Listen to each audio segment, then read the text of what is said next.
शाहू स्मारकमध्ये दसरा महोत्सवानिमित्त शस्त्रांचं प्रदर्शन भरवण्यात आलेलं आहे आणि ही शस्त्रे जर तुम्ही बघितली तर ही ऐतिहासिक अशी शस्त्रे आपल्याला पाहायला मिळतात। इथं अनेक तलवारी, त्यानंतर तुम्ही बघू शकताय मुठींच्या तलवारी, वक्र तलवार, असे तलवारीचे अनेक प्रकार आपल्याला इथं बघायला मिळतात। तसंच इथं पगड्या, त्यानंतर शिरस्त्राण म्हणजे पूर्वीच्या काळी जे युद्धामध्ये घातलं जायचं ते शिरस्त्राण आपल्याला इथं दिसतंय। भाले, त्यानंतर ढाल, असे अनेक प्रकारचे तोफगोळे, त्यानंतर अश्मयुगीन दगडी हत्यारे आपल्याला इथं पाहायला मिळतात।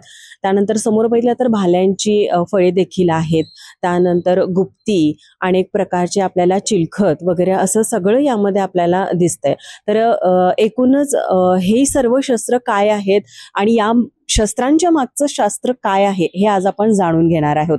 आणि हेच जाणून घेण्यासाठी आज आपल्या बरोबर आहेत संदीप सावंत सर।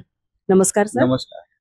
तर तुम्ही हे शस्त्रांचं जे प्रदर्शन भरवलेलं आहे हे तुम्ही कसे शस्त्र गोळा केलेले आहेत, म्हणजे हे कसं साध्य केलेलं आहे तुम्ही? खरं तर पाहायला गेलं तर माझा जन्म ज्या घराण्यामध्ये झाला ते एक ऐतिहासिक घराणं आहे आणि घराण्याचा वारसा आमच्या घरी होता, तो शस्त्राच्या माध्यमातून होता।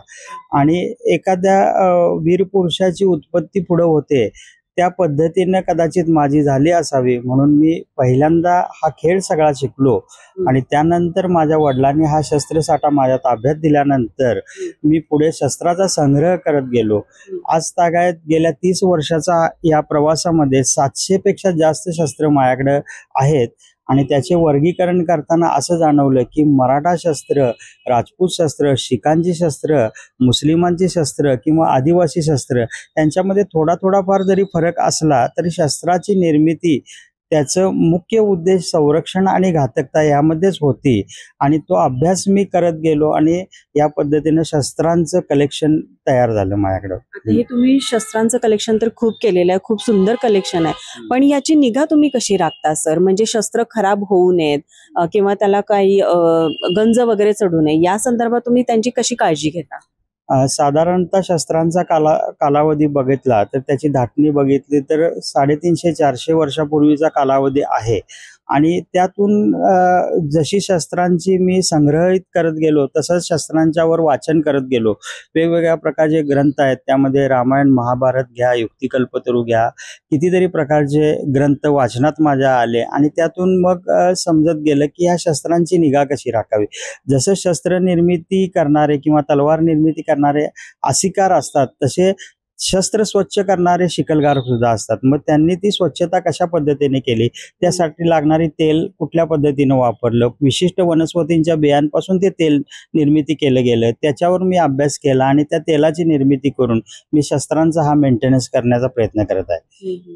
आता एकूणच इथं जी शस्त्र आहेत ती कुठल्या प्रकारची आहेत सर?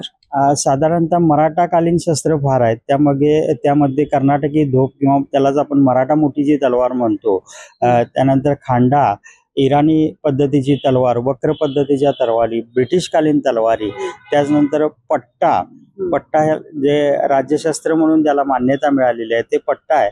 त्याचबरोबर कट्यार आहेत, विविध प्रकारची छोटी पेशकबज, खंजीर, खंजराली, बिचवा, वाघनख, त्यानंतर चिलखत, तोफगोळे, अश्मयुगीन दगडी शस्त्र, विविध प्रकारचे मोठे भाले, विटा, असे अनेक प्रकारच्या शस्त्रांचा संग्रह आज माझ्या संग्रहात आहे। आणि त्याच्यावर इत्थंभूत माहिती मिळवण्याचा सुद्धा माझा प्रयत्न सुरू आहे। आणि त्याची एक पद्धतीनं वेगवेगळ्या पेपरमध्ये लेखमालिकेच्या माध्यमातून मी तो प्रसारित करण्याचा सुद्धा प्रयत्न करत आहे।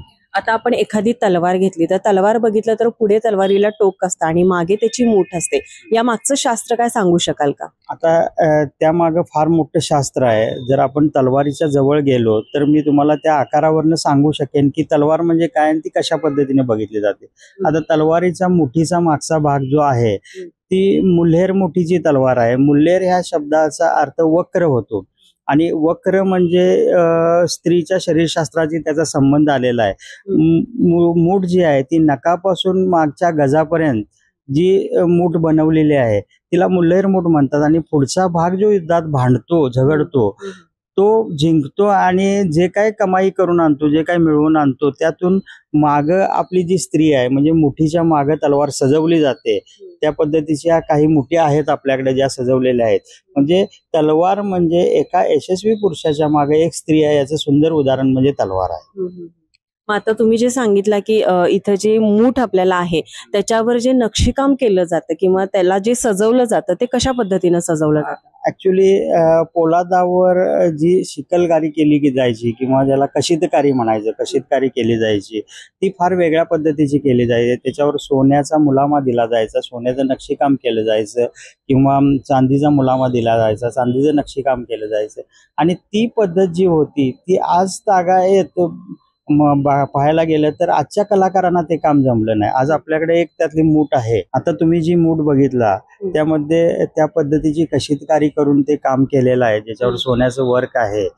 आणि तशा पद्धतीनं इस्लामिक शस्त्र होती मुस्लिमांची, ती अशी फार सजवण्याची प्रथा होती. आणि आपल्याकडे जी शस्त्र होती मराठाकालीन, ती शस्त्र घातक पद्धतीने कशी निर्मिती होईल, त्याचा प्रभाव किती मोठ्या प्रमाणात होईल याचा प्रयत्न आपल्या मराठाकालीन शस्त्रामध्ये केला गेला. आता हे प्रदर्शन तुम्ही भरवलेलं आहे, आता हे प्रदर्शनापुरते तर ही शस्त्र इथं आपल्याला सगळी दिसतात, पण प्रदर्शन संपल्यानंतर ह्या शस्त्रांचं तुम्ही कसं संगोपन करता, म्हणजे ही कशी ठेवली जातात? आता हे सगळं माझं वैयक्तिक कलेक्शन असल्यामुळं मी ह्याच्यासाठी ठेवायची व्यवस्था घरीच केलेली आहे. ज्या वेळी असा काही प्रसंग मिळतो ऐतिहासिक कार्यक्रमाच्या माध्यमातून, त्यावेळी प्रदर्शनाच्या माध्यमातून हे आपण शस्त्र शक्यतो मुलांना जास्त दाखवायचा प्रयत्न करतो. कारण आजची तरुण पिढी जी आहे ती मोबाईल सारख्या गॅजेटमध्ये अडकलेली आहे प्रचंड. त्यांना आपला इतिहास सुद्धा माहिती नाही. आणि ते जर आपल्याला समजून सांगायचं असेल तर ही स्फूर्ती आणि प्रेरणास्थान असलेली शस्त्र आपल्याला समजून सांगितली पाहिजेत. त्यांचा वापर कसा झाला, त्या मराठा कुलीन घराण्यांचा अभ्यास काय आहे हे जर आपल्या मुलांना समजलं तर ते आपल्याविषयी त्यांना आत्मीयता निर्माण होईल आणि त्यातून कुठंतरी काहीतरी स्फूर्ती आणि प्रेरणा निर्माण होईल. म्हणजे एकूणच तुम्हाला समाजासाठी जो तरुण पिढीला एक संदेश द्यायचा आहे की तरुण पिढीने पण इतिहास हा जाणला पाहिजे. तो तुम्ही तरुण पिढीबद्दल सांगितलाच आहे, तर मग या इतिहासाबद्दल तरुण पिढीला तुम्ही काय संदेश द्याल? आता पाहायला गेलं तरुण पिढीला जो संदेश द्यायचा आहे तो अशा पद्धतीने देता येईल की ज्यावेळी पन्हाळा आणि पावनखिंडीची लढाई झाली, महाराज त्या वेढ्यातनं सुटून गेले सिद्धी जोहरच्या. ती लढाई साधारणतः 21 तास चाललेली लढाई आणि 21 तासाचा तो एक रणमर्द वीरांचा प्रवास आहे.